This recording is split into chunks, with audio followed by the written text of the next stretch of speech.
Welcome, everyone. I'm Wake, your host for Shaman to Shaman, where we bring you interviews, shaman to shaman, healer to healer, teacher to teacher, with shamanic lineage-based healers and teachers from around the world, people just like you.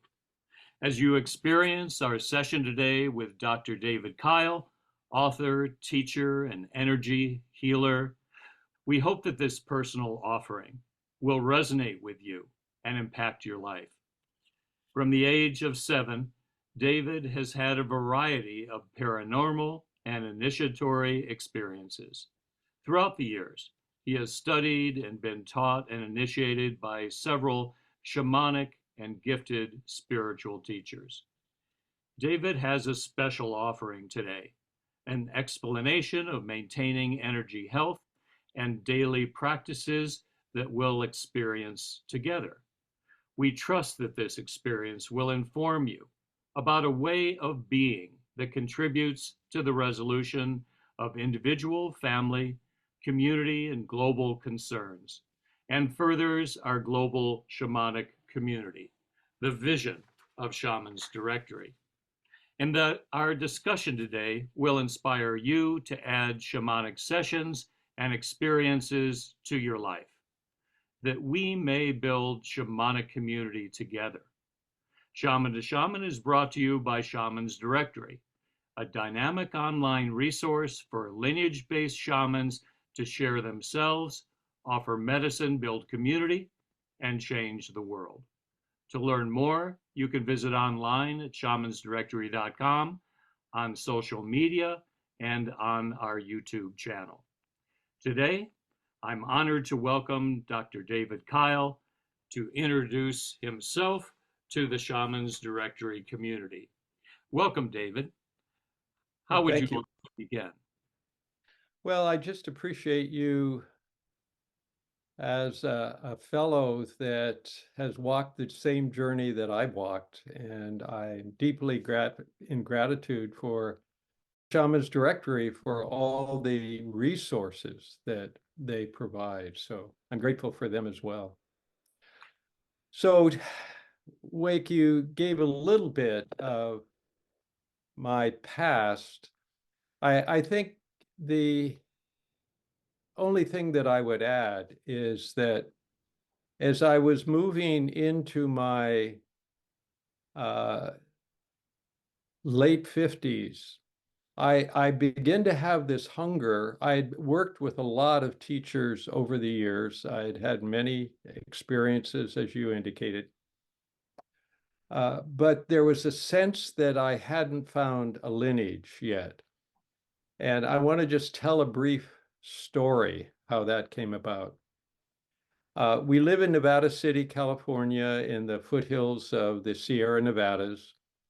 And it's a smaller community, but a lot of incredible people. During the height of the 70s, a lot of hippies moved up into this area, and it really salted it with a new kind of feeling and energy and community. So it's a very strong interweaving community of creativity, of energy, of commitment to finding the pathway in their lives toward the source. There was a friend of ours who was bringing people in to the community to speak and do workshops, and she wanted to do a workshop on both medical, regular medical doctors, and then alternative medical or healing people. And so she had a group, and we were a part of the group to kind of help her with all this. And so when the event occurred down in Sacramento, the way it was set up, I think there must have been about 8 or 9 people speaking for about an hour throughout the day. And then the next day, everybody would have a workshop for people to go to. So my wife and I were sitting in the audience, and Alberto Velado came up and spoke, and he did whatever he did, and Pat turned over and whispered to me, "I think he's your teacher." And I looked at her and I said, "I don't think so." And so, she said, why don't you the next day just go and be with him? This was in 05, 205. And so I went the next day with some friends, and he was going through a variety of what the shamanic path is about. And at one point, he was going to talk about extractions, and he just whipped around. I was at the far end in the front row with my friends, and he pointed at me and he said, "Come up." And so I came up. And what he did when he went through the extraction process is something in my psyche just dropped away. And he whispered in my ear, my associate here will call you. There's much more that we need to help you with this. And I said, okay. So 2 weeks later, my consulting practice, I'd be on the road for a period of time. I came back, had my mail waiting for me, and in my office where I'm at right now, I was sitting sorting through the mail, and I came to this large envelope, and I opened it, and I saw that it was an offering for one of his courses. And just as I opened it, a bat came in and hit me in the side of the head. And bats don't normally do that. And then it flew out my door to my wife's office and down into the front room area. And I ran down, opened the door, turned off the lights, and the bat went out. Well, I think most of you who are shamans know that the bat in many traditions means transformation. Something was calling me to go through a transformation. And I talked with my wife and I said, that was a great experience with Alberto, but I don't know that I want to get involved in this. And she said, "Trust me, just go for a week." And I said, okay. So I signed up for a week. And I went down, and it wasn't so much what was going on in the course. What was starting to happen to me is that I started to feel, oh, the Caro, the Leica Caro are my lineage. It's what's drawing me. And so I went through Alberto's course, but then I went down on my own, and I knew I had to be with the teachers down there, the Caro teachers. And it took me a while, several trips before I finally found two teachers that I was drawn to. And that began my real training down in Peru over a period of several years. And one of the things that occurred that had a major shift in my life was that one of my teachers, well, the way it would go, I would spend 3 weeks with one of my teachers and then go back home for 2 or 3 months, and then I'd work with the other teacher. And so it was back and forth like that. And they were going through, as in most shamanic traditions, I think all of us are aware of this, is that we get a toolkit. And I, in a sense, from my previous experiences with shamanic peoples, as well as myself,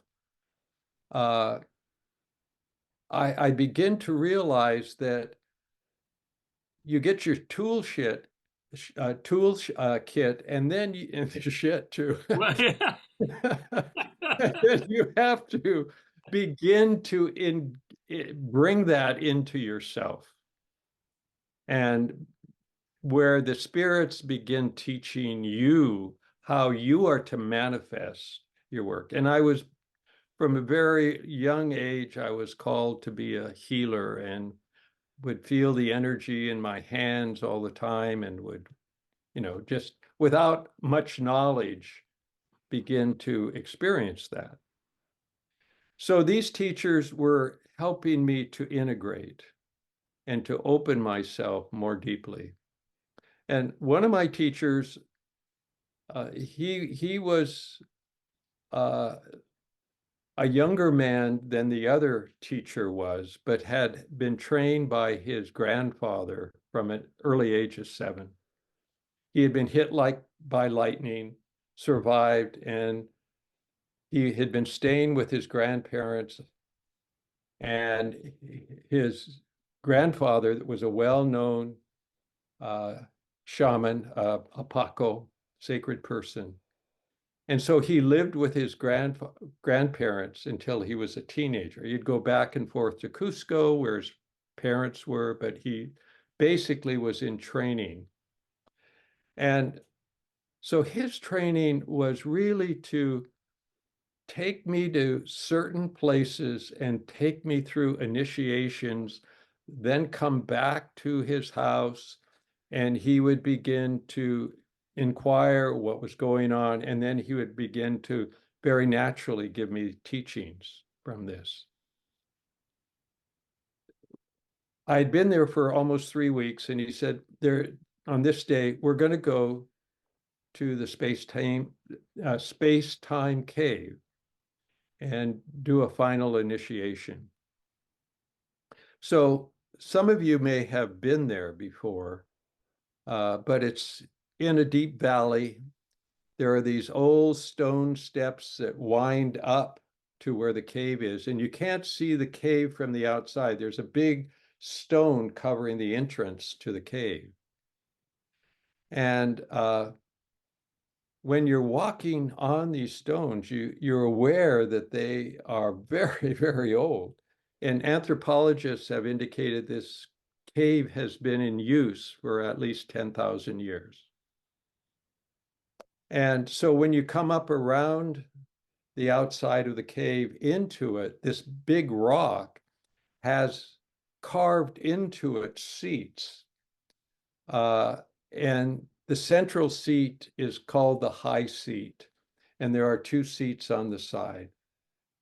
And so after being in the cave a bit and the teacher talking about this cave, that this is the place where you learn how to go out of time and space into other dimensions.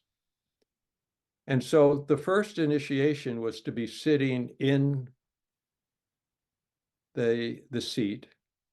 And as in so many other initiations, he just spritzed me with Florida water. He then put his hand on my head and spoke in Quechua, the prayers, and then walked away.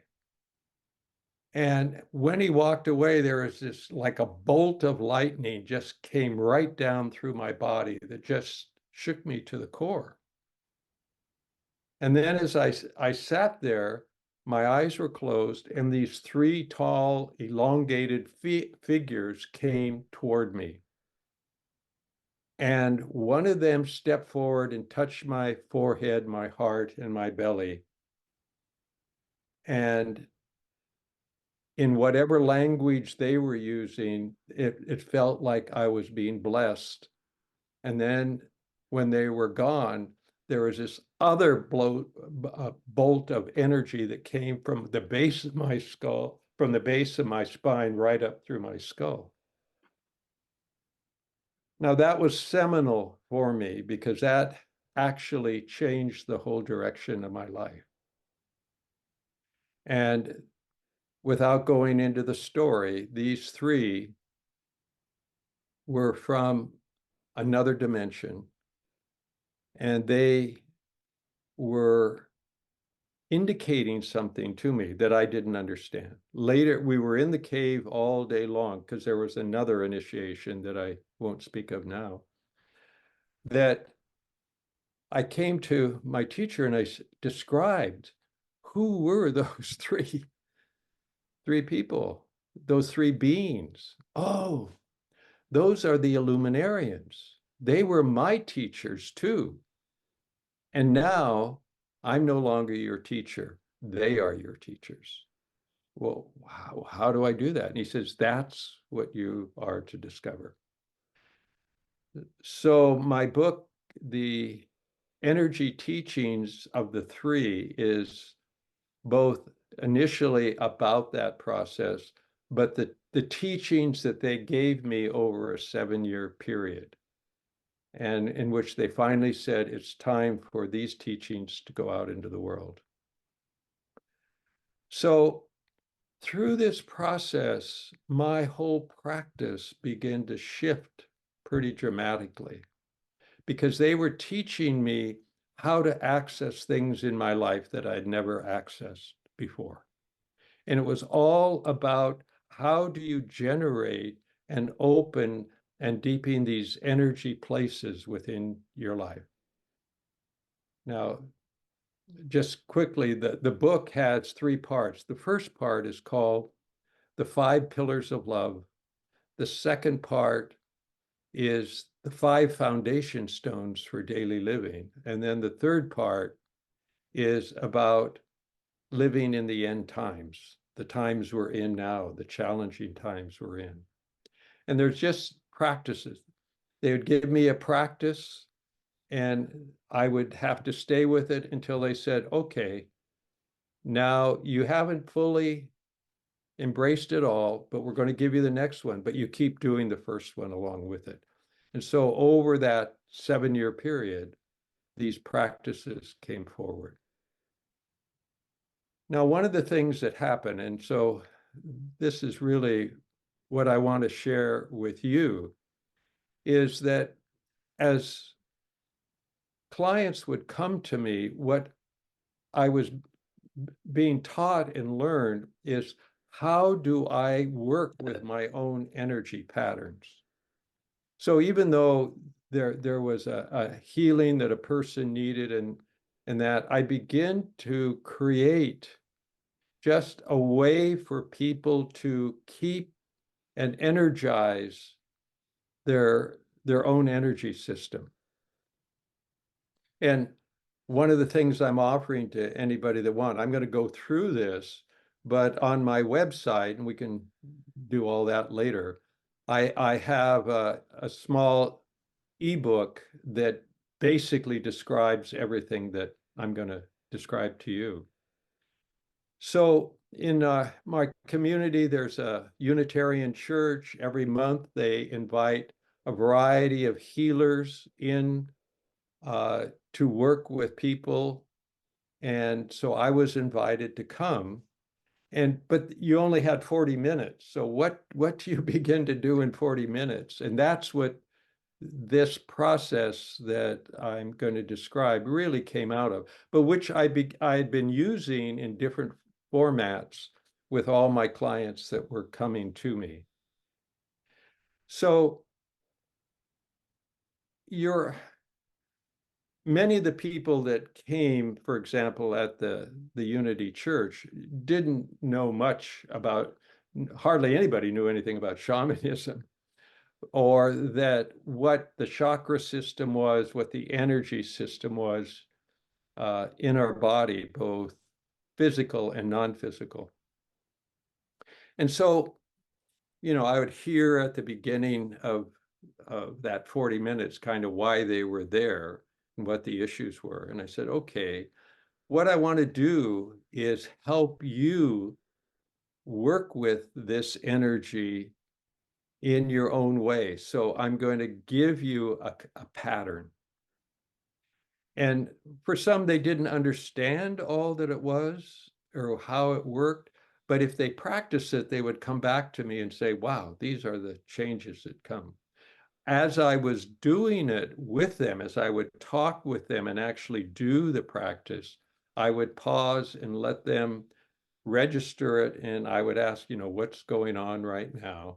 And many of the things that they had described that they needed or wanted healing in were actually starting to take place in them. So let me just go through this as I would with a client like this. Clients that come to me in my healing room, they come for a reason, obviously, as we all have clients that are seeking something physically or spiritually.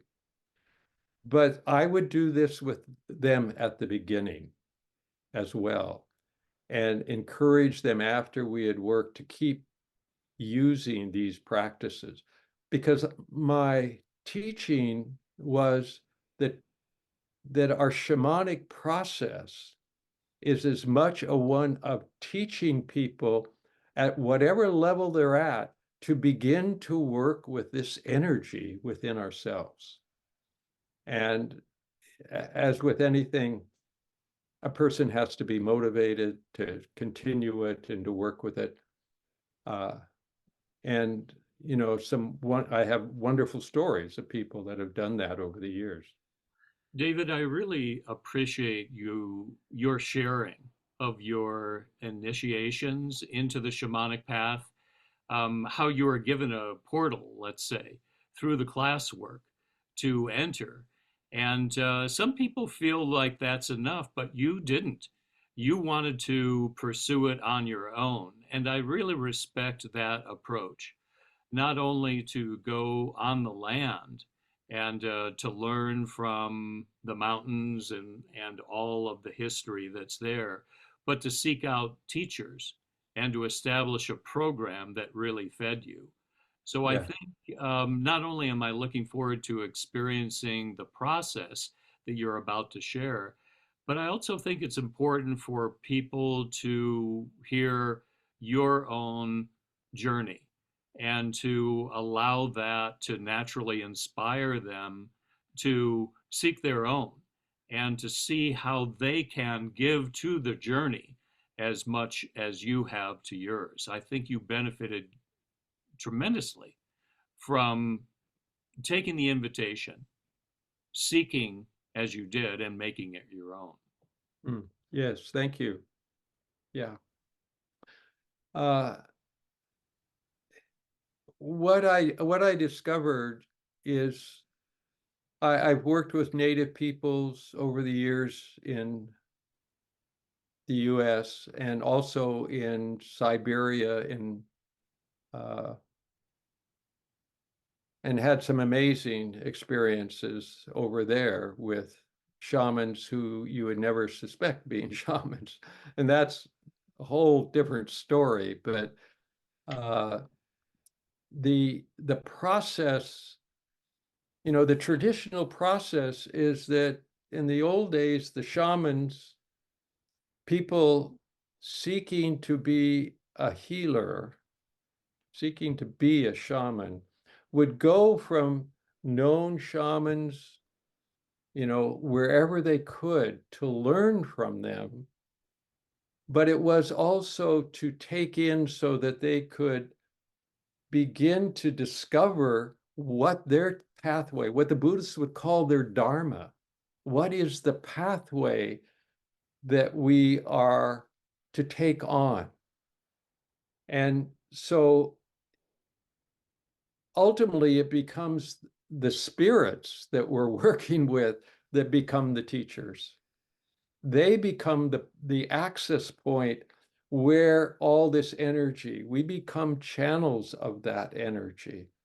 And that's why this thing that I begin to call to manage your energy, uh, because that's what enables us to live in the world in a way that can keep us healthy, can deal with the issues we're facing psychologically, emotionally, all of that.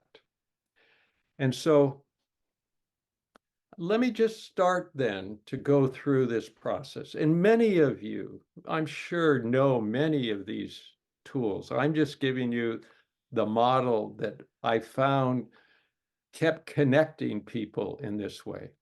And, I'm going to use language that most of these people didn't know this language, so I would have to help interpret it and help them understand it through their experience that they were having.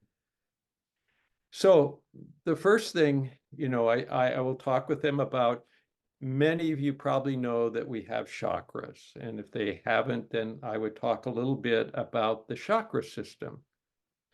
And the other thing that I would say is, if you've heard about chakras, there's also in the shamanic tradition what we call the eighth chakra, which is really an energy up here above our heads, as many of you are well aware.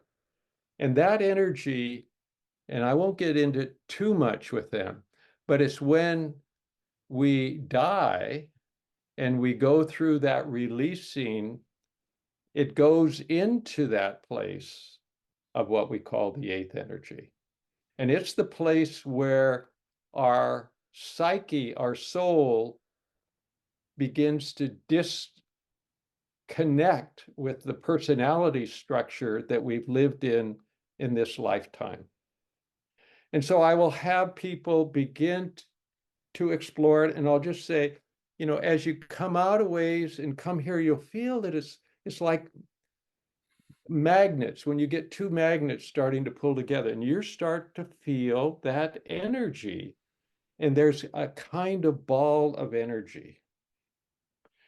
Now, in our tradition, my tradition, that this eighth is that there's a kind of ninth. It's really not a chakra. This is really not a chakra, but we call it that. And that's the connection of this soul energy, that people would call it, to the infinite and beyond. And so there's all that I'm beginning to try to help people begin to see is that there's an energy that is there present from us. And so I say, okay, I'm sure some of these things you spontaneously experienced and you didn't know what they were. But the first thing is to begin to feel that you have access to this eighth energy. And I'm making this up now. You told me that, in your family system, you just kind of go crazy when you're around them sometime. Okay, this can help you. Now, what I'm going to do is I'm going to show you, and then we're going to do it together. I turn my hands and I come up inside that eighth chakra. And as I begin to feel it a little bit, and at the beginning, you may not fully feel it, you spread that out over you. And it's like a mantle over you.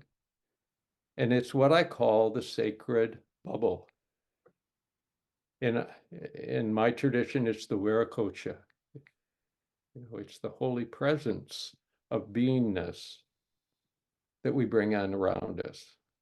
And for a moment, I'll just say, can you have any feeling of that? You may not, but do you meditate? Yeah, I do. If you put this over you when you go to meditate, you'll find that it will be clear and you'll be more open in that space. So all along, I'm trying to give little clues to the person I'm working with about this may connect into their lives. So I say, what I'm going to talk to you about then is that we live in a world of energy. And one of the first things that begins to happen, and you can probably tell me stories about this, is that when we interact with people, there is energy that goes between us in different ways. For example, if you're with a partner or somebody and they get really angry at you, it's like something just jars your body and your psyche and mind. And other times you can get really angry at someone and that energy goes out. This is an energy interplay between ourselves and other people. Now, I call this energy cords. There's cords of energy that connect. And sometimes sickness and other issues is because there are these cords of energy in us that are sapping our energy or just not making us feel good in some fundamental way. And so part of what I want to show you and teach you now is how do you release those cords so that it's not draining you, and your cords that you may have put out to other people, you can bring in and release. So without getting into too much, I'm beginning to have people connect that they are not isolated in this world. You are engaging in energy all the time. When you go out and feel so good in the forest, you're getting the energy from those trees and plants and animals. It's like it's coming to you. And you feel that goodness, and you're giving that energy back. All life is giving and receiving, giving and receiving, receiving and giving. And so I'm trying to begin to open awareness in people that they live in a world of energy. So when it's affecting us in some ways, then it's like cords getting attached to us. And then the next thing is that when those cords are drawing energy on us, they will tend to relate to certain of the chakra energies in us. And so part of what we need to do after we cut cords, and I'll show you how to do that, is that what we need to do is then cleanse each chakra. Now, each chakra comes out about like a cone, about 6 inches from us. And the cone is probably about 2 inches in diameter. And there's another, the opposite part of that chakra, there's a backward cone that comes out about 4 inches. And so these chakras, when they're healthy, they are out about that 6 inches or so, and they spin clockwise.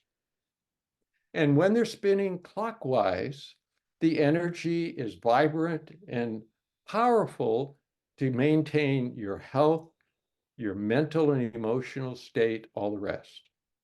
Now, some chakras can get really slowed down so that they're hardly moving.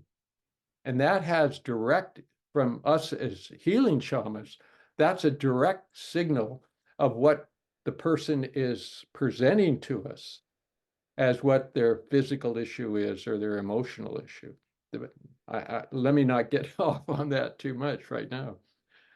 So what we're going to do, I'm going to do this and then have you feel it after we get through the sequence here, is that I go into the chakra, and you can see how my hand is like, oh, here, just my hand is going into the heart. And what I'm going to do is rotate inside that counterclockwise. And what I'm doing is I'm feeling the spin. And for most of us, one or more chakra just from living life every day may be slowing down. What slows down is what I call sludge. It's like energy that is just not moving. And so I go in and I can feel it. Now I tell you, at the beginning, you may not feel it. But if you go slow enough and just concentrate, you may begin to sense something. And over time, it gets clearer.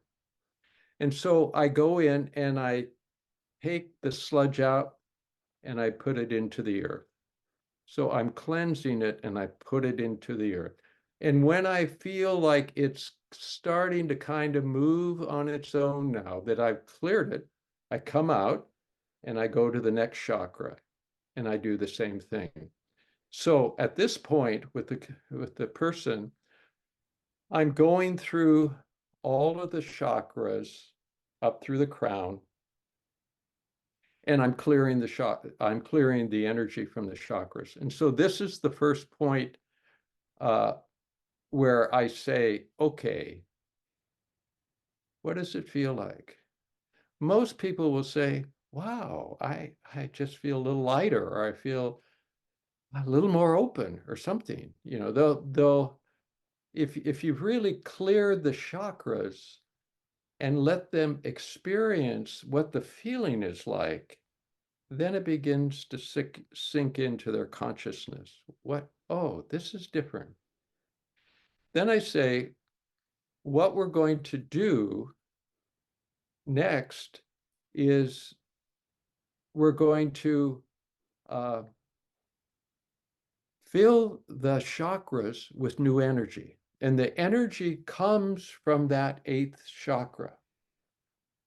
And so I'll just say, close your eyes, and I'll go up and I will start putting energy into the root chakra.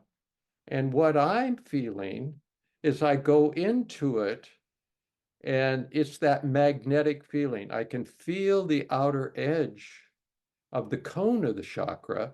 And oh, when I feel like it's the magnetic part is starting to pull me in, I know, oh, there's enough in there right now. Then what I do is I go into the chakra and I spin it clockwise. That's its basic movement, is the clockwise movement.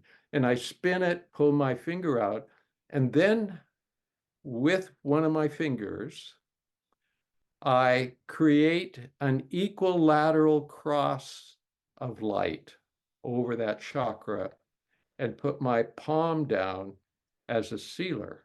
So I'm visualizing energy coming through my finger, my hand and my finger, and then actually energizing and protecting that chakra right now.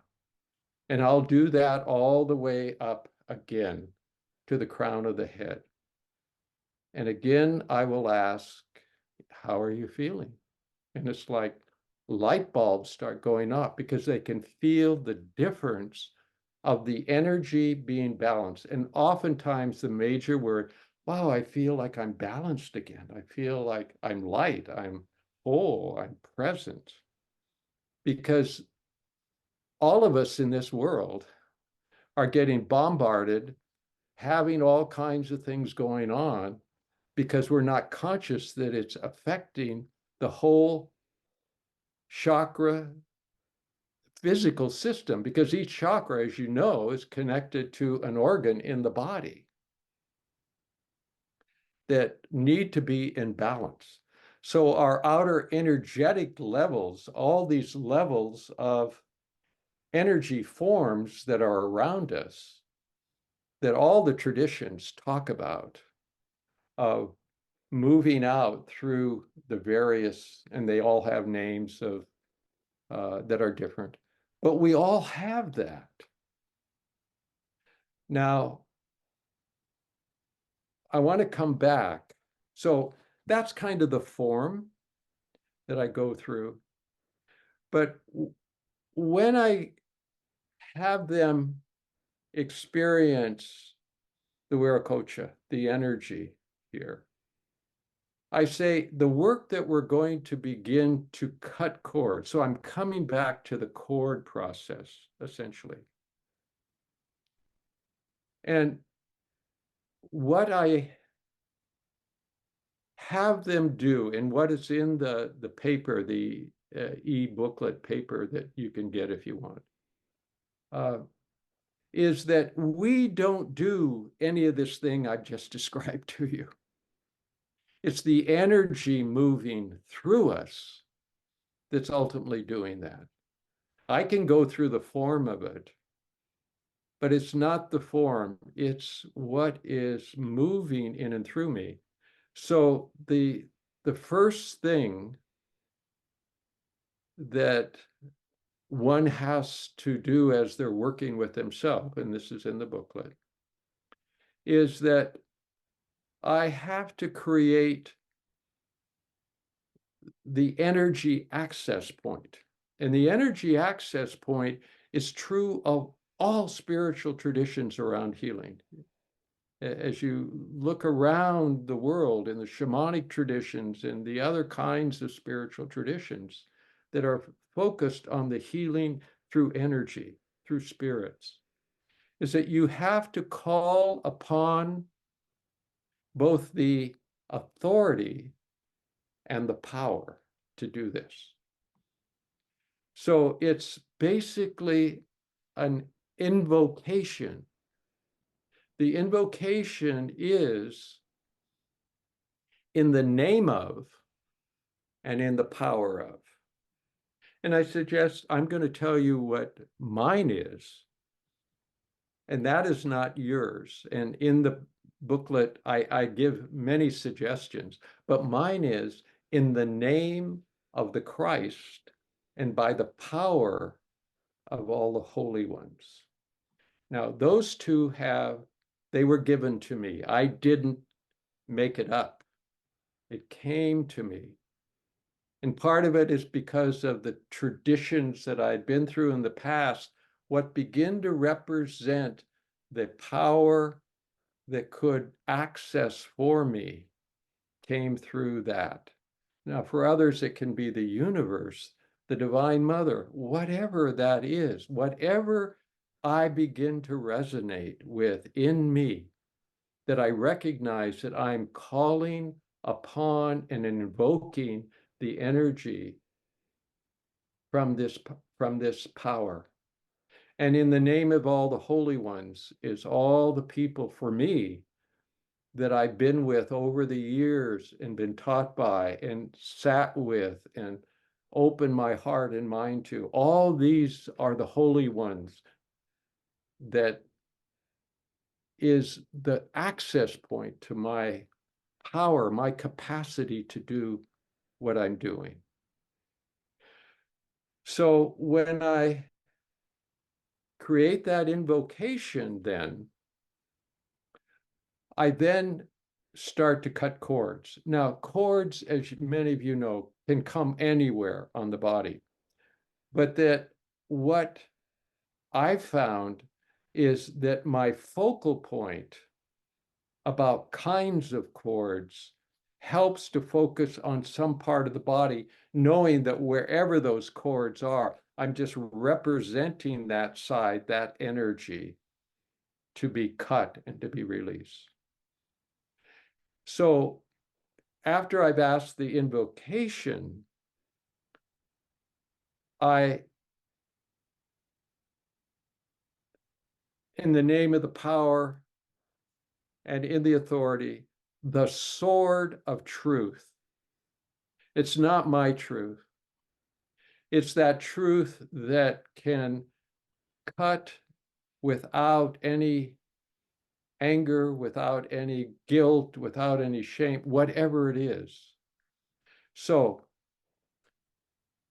on the right side of the body, what I put is all the psychic cords that get attached to us. And so at the beginning, I say, use your hands, because that just helps focus your energy and your concentration. After a while, like I tell people, at night before I go to bed, I just clear my chakra system, cut cords, do all the things that we've been doing here. But I can do it mentally now, but it's, after a lot of years of doing it. So the physical thing is like muscle memory. The sword of truth cuts all the psychic energies. The sword of truth cuts all the emotional energies. The sword of truth cuts all the physical energies. The sword of truth cuts all the spiritual energies. The sword of truth cuts all the predatory and sexual energies.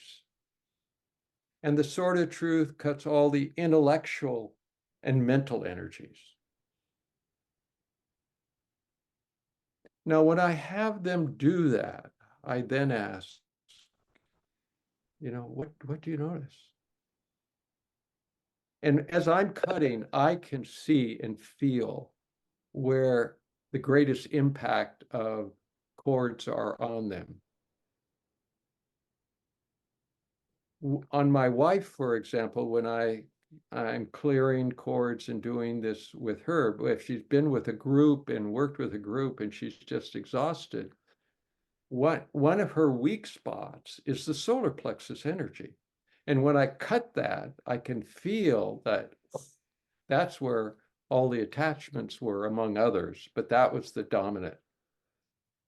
And there are, over the years, what I found is that for different people, there is a vulnerability of one or two of the chakras, particularly the lower chakras, that kind of are more vulnerable. And so people ask, well, what do you mean by spiritual? Well, I said, you know, if you go to a church or you go to some spiritual organization, you can get influence where people can attach energy to you around that. Or belief systems that are so strong that you feel overpowered by it. That's people putting energy out and literally sucking energy from you. And so depending on the person, they may ask about one or more, the emotional or the psychic or the physical or spiritual and tragically so often with women is that the predatory sexual area is one where women are getting projected on all the time. And so I come back to say, this is the value if you're going into a situation, a class, a group of people, a party, put the Viracocha, the sacred bubble, around you. Now, that often is not enough. From my teachings from the three is that they've given protection practices in certain kinds of situations of how you work with that and how you keep those energies that are trying to come in at you at bay. But that's another discussion. But so after I've gone through all this that I've described to you, then I just have the person sit with what they had come in to see me, 35 minutes earlier. And what is happening in them? I have them close their eyes. I have them feel the coherency within them. Oh, one thing I left out. After I've gone through the front chakras, I go to the back chakras. Now the top and the base, you don't have a back chakra too. So the back of the head is the third eye, the throat, the back that way. And there it's 4 inches. You're not putting energy into it. You've already done putting energy into the front of the chakra. So you're just you're clearing anything in the back chakra, putting it down. And then when you feel it clear, you're spinning it. And then the equilateral cross of light in your hand. And so you're just sealing the back chakras.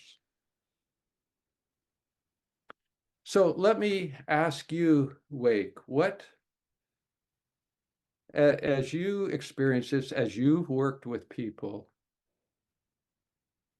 what is your experience of this kind of teaching to people individually and what can help them? Well, I really appreciate what you're sharing, David. because you're sharing not only a protocol, but a life journey, as I've said. I think the invocation is invaluable to know that we are calling on something greater or allies or essences who Right. are on our side, Right. and we can call them to our work. I think the whole component of the Viracocha in drawing down energy from the soul level for protection and to acknowledge the work that we're about to engage in, that is an important part. Cleansing, yes. Who doesn't need cleansing? And how often do we fall asleep to sludge or to a state of being that's not at our highest, greatest level of being and intention? And then you're furthering the work with bringing in light, with bringing in soul essence, with bringing in clean and clear energy. I think no matter how people engage in this process, you've given us some really important steps that are a part of, and I love how you've made this and described it as being a part of your daily routine and daily life. And I think that brings awareness to our energetic state. So for me, your willingness to speak about the process, to divide it into components, provides a map and a way that we can stay clear and clean. And I know that people can contact you and get some support from you directly.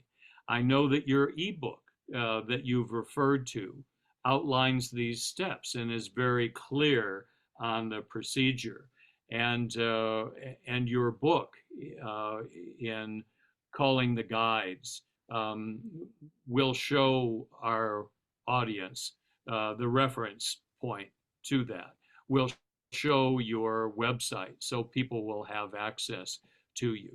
So for me, David, normally interviews are discussions. For you, you've given us a framework. You've given us a valuable energetic primer that I think people can be well served by, even to this place that you've come to now, as well as can fine tune and apply these practices throughout their lives. And finally, why this is especially important to me is the clearer we are, the cleaner we are, the more we can develop our own medicine. Right. More we, in the Shamans Directory sense, can offer this medicine, offer our calling to the fire. So I know through your presentation, David, that you found your calling and that you've pursued it and you've developed it and you're freely offering it to us now. And I want to encourage people to explore this process that you've shared through the means that we've discussed, apply it to their own lives for the purpose of freeing their energy so they can offer even more to themselves, to their family, to their community, to the world at large. Right. And recognize that, as most of the shamans in the shaman directory, we are working with spirits as we're working in healing and teaching and ceremony. And I'm the same. I have a number of spirit energies that work with me. This really arose out of how do we touch people out into the world and give them a process, if they're willing to engage in it, that really impacts the energy. We're in this media world. We're in this world of violence and conflict and the impulse against our energy field and our energy system is so great that we want to be able to reach out. That's why, when they gave me the offer to do this 40-minute thing at the Unity Church, I had been doing that with my clients as they came in. Before I do anything from a healing point of view, I take them through this so that they begin to experience it. And I'll do a follow-up call just on that to say, how are you doing? Do you have any questions? Because if people can begin to work with their own energies, they are then going to begin to experience and begin to learn what it is to forgive. Because part of bringing the cords back to me, so the little piece I left out in the explanation, but in the ebook, is that when I cut all the cords, I send forth these cords and energies back to their source in healing love. And whatever needs to come back to me for healing, I open my heart to release it. That's forgiveness. We've got to begin to forgive ourselves for the stuff we do, even unconsciously. And so, that's why I give copies of this to all my clients, to wherever I go, where I'm invited to participate in some way, so that if they're really interested, they can be, if they've had the experience by my doing the work on them, so that they know, oh, this is a shift. I feel different. If they can do it some for themselves, it will begin to help them in this intensifying world that we're in. And I know I need to clear myself all the time. And I think most shamans get this energy poked at them, both from the spirit world and from the outside world. And we need to work with that. We need to keep our energy and vitality up. Now, one of the things that I'm really clear on is that as we get clearer, we become a light bulb. And a lot of my work have been with non-human energies that are interjecting into homes, into places. I've been doing a lot of clearing of homes of these energies that have come in. And a lot of it is this anomalous energy that's around. And there's a lot of it. This was an old mining town where we live. And I've gone into houses that were built in the mid 1800s. And there's, in one case, there was this 2 miners and this young girl in the basement by the foundation of the fireplace. And it was like they didn't know they were dead. They were there. They had been killed there. And it was like having them to move on into the light. So I don't know about many of you shamans, but I know in Peru, talking with different Caro and my own 2 teachers there, they would say, the US, wow, there's so many ghosts there. What's wrong with you all? That people are stuck here and they don't know they're dead. These 3 didn't know they were dead. And it was to awaken them to say, you're okay. Here's the pathway, here's the light that you can begin to be pulled toward, and would help them move on. So there's much, much that we can do beyond our traditional shamanic work. And I value that work incredibly in my life. And I incredibly value the opportunity that I'm having to work with a few people that are gaining in capacities. And so that's my work. You know, I'm in my early 80s now. I'm not going to be around a long time.